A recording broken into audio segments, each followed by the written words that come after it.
কেউ যখন কথা বলছে তখন তাকে মাঝপথে থামিয়ে দিয়ে নিজে কথা বলতে শুরু করবেন না। তা সে আপনার বন্ধুই হোক বা কোনো অপরিচিত ব্যক্তি। যদি আপনার ভালো নাও লাগে তাও তার কথা শেষ করা অবধি অপেক্ষা করুন।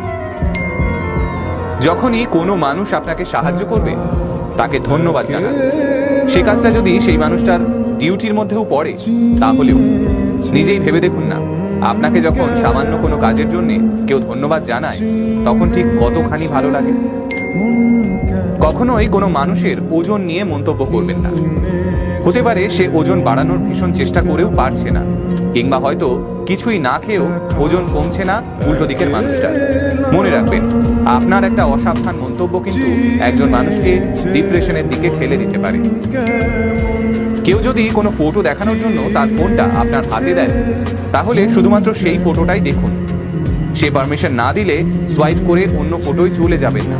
হতেই তো পারে সেখানে মানুষটার ব্যক্তিগত কিছু রয়েছে। যখন কেউ আপনার সাথে কথা বলছে সেই সময়ে নিজের ফোনের দিকে তাকিয়ে থাকা কিন্তু অত্যন্ত অভদ্রতার পরিচয় দেয়।